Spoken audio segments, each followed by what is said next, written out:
श्रीपाद श्रीवल्लभांच्या कृपेने मी शंकर भट विचित्रपूर शहरातून निघालो। माझा प्रवास सुरू होऊन 4 दिवस झाले होते। चौथ्या दिवशी मी एका गावात भिक्षेसाठी एका ब्राह्मणाच्या दारात थांबलो। एक अत्यंत रागीट चेहऱ्याची स्त्री बाहेर आली। येथे काहीही मिळणार नाही असे ओरडून तिने दार बंद केले। मी शांतपणे वाट पाहिली। लवकरच एक गृहस्थ तो ब्राह्मण बाहेर आला। माझ्या पत्नीला क्षमा करा, तो उसासा टाकत म्हणाला। ती खूप भांडखोर आहे। तिला राग आला की ती माझ्या डोक्यावर मडकी फोडते। आज तिने फोडलेल्या मडक्याची किंमत देण्यासाठी पैसे मिळेपर्यंत मला जेवण मिळणार नाही असे तिने सांगितले आहे। अरे श्रीपाद वल्लभा, ही कसली विचित्र परीक्षा आहे। मी मनात विचार केला। आम्ही गावातील प्रत्येक घरात गेलो पण कोणीही मदत केली नाही। ब्राह्मणाची आशा मावळू लागली। चला त्या मोठ्या पिंपळाच्या झाडाखाली बसूया, मी म्हणालो, आणि प्रभूंचे नामस्मरण करूया, तेच मार्ग दाखवतील। आम्ही नामस्मरण करत असताना घोड्यांवर बसलेले राजसैनिक आमच्या जवळ आले। राजाने तुम्हाला बोलावले आहे, एकाने घोषणा केली। राजकुमाराला चमत्कारिकरित्या वाचा परत आली आहे। मी एकटा जाणार नाही, हा ब्राह्मण माझ्यासोबत आलाच पाहिजे। मी आग्रह धरला। सैनिक तयार झाले आणि आम्ही राजवाड्याकडे निघालो। गावातील लोक आश्चर्याने पाहत राहिले। राजाने मला सांगितले की मी शहरातून गेल्यानंतर राजकुमार जागा झाला आणि श्रीपाद श्रीवल्लभांचे नाव घेऊ लागला। तो म्हणाला की एका सुंदर तरुण साधूने त्याला बरे केले आहे। राजाने मला सोन्याने भरलेली पिशवी बक्षीस म्हणून दिली, जी मी त्या ब्राह्मणाला दिली।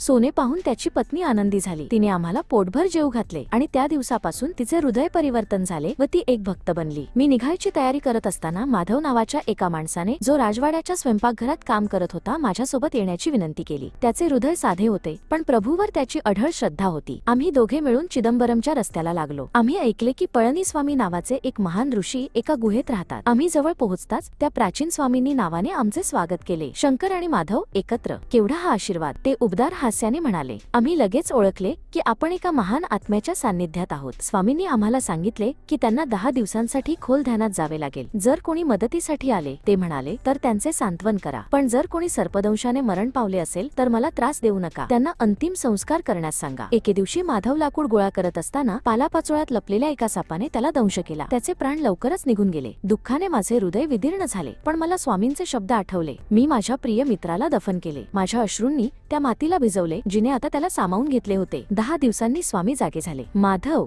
हा त्यांचा पहिला शब्द होता। मी रडत रडत त्यांना घडलेली हकीकत सांगितली। रडू नकोस, स्वामी हळुवारपणे म्हणाले। माधवाचा आत्मा प्रभूंसोबत होता, हे त्याचे प्राक्तन होते। आता श्रीपादांनी मला त्याला परत आणण्याची आज्ञा दिली आहे। आम्ही माधवाचा देह बाहेर काढला, जो विचित्ररित्या जसाच्या तसा होता। मग स्वामींनी त्याच सापाला प्रकट होण्याची आज्ञा दिली, ज्याने माधवाला दंश केला होता। जंगलातून एक मोठा साप सरपटत आला आणि त्या ऋषींसमोर नतमस्तक झाला। त्याचे शक्तिशाली शरीर थरथरत होते। तुझे विष परत घे, स्वामींनी आज्ञा दिली। सापाने आपले तोंड जखमेवर ठेवले आणि आज्ञेचे पालन केले। माधवाच्या शरीरात पुन्हा प्राण संचारले। तो उठून बसला आणि त्याने पाणी मागितले। माझा मित्र जिवंत झाला होता। माझ्या आनंदाला पारावार उरला नाही।